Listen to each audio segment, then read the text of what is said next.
We provide you the platform to turn your dreams into reality. Give wings to your aspirations with KR Mangalam University. Ukraine ने महज 50 लाख की कीमत वाले 100 से ज्यादा ड्रोन्स के जरिए रूस के 5 एयरबेस को तबाह कर दिया।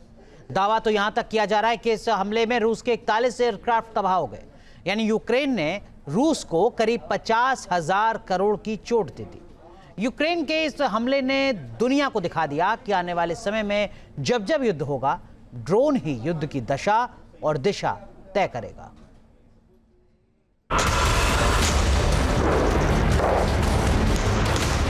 यूक्रेन ने 3 साल से चल रहे युद्ध में रूस पर सबसे घातक हमला बोला।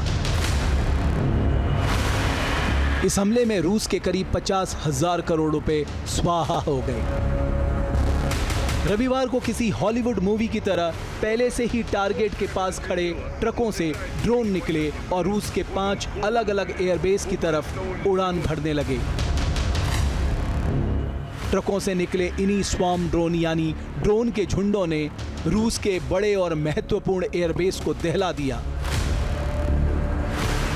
ये हमले यूक्रेनी सीमा से 4,000 किलोमीटर दूर तक हुए। यूक्रेन ने ऑपरेशन स्पाइडर वेव के तहत 117 FPV ड्रोन से रूस के 5 एयरबेस को निशाना बनाया और 41 विमानों को मिट्टी में मिला दिया।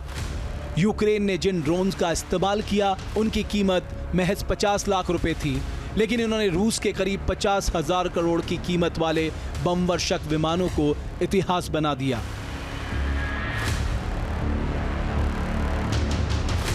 इस हमले से यूक्रेन ने दुनिया को फ्यूचर वॉरफेयर का ट्रेलर दिखा दिया, जिसमें दूर बैठे बैठे ही ड्रोन तकनीक की मदद से दुश्मन के अहम ठिकानों को निस्तो नाबूद कर दिया जाएगा।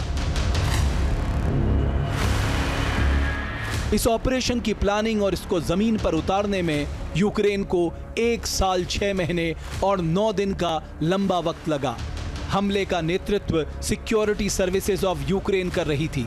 इस अटैक की निगरानी खुद यूक्रेनी राष्ट्रपति जेलेंस्की कर रहे थे। इस मिशन को अंजाम तक पहुंचाने के लिए राष्ट्रपति जेलेंस्की ने सिक्योरिटी सर्विसेज के प्रमुख वसीम मालियुक को जिम्मेदारी सौंपी। फिर मिशन के लिए ड्रोन का चुनाव हुआ।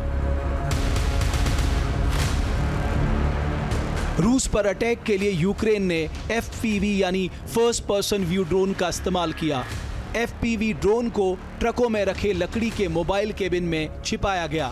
ये ड्रोन ट्रकों की छतों के नीचे छिपाए गए थे, जिन्हें दूर से ही कंट्रोल किया जा सकता था।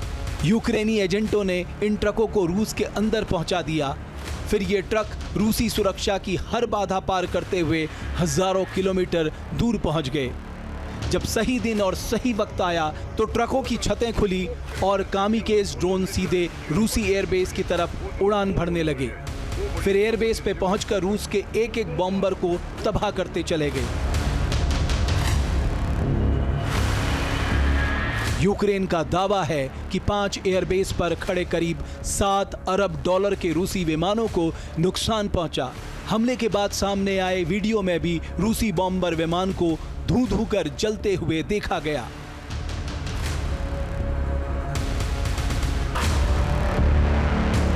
रूस के सैनिकों ने अमूर में FPV ड्रोन से भरे एक ट्रक के अंदर घुसने की कोशिश की तो ट्रक में जबरदस्त विस्फोट हो गया और पूरा ट्रक धमाके के आग के शोलों में तब्दील हो गया।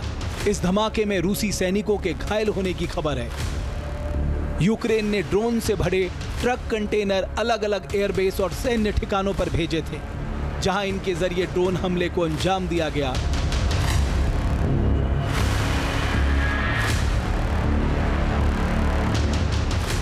इस हमले के बाद इस बात की आशंका जताई जा रही कि रूस यूक्रेन पर तगड़ा पलटवार कर सकता है।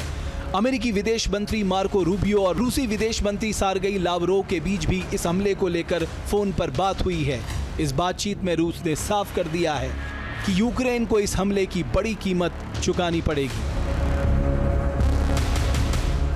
जहां भक्ति है हर शब्द में, कथाओं में छुपे हैं दिव्य रहस्य और ज्योतिष देता है जीवन को दिशा। धर्म से जुड़ी हर बातों को जानने के लिए हमारे चैनल स्तुति को सब्सक्राइब करें। चैनल पर जाने के लिए इस लिंक पर क्लिक करें।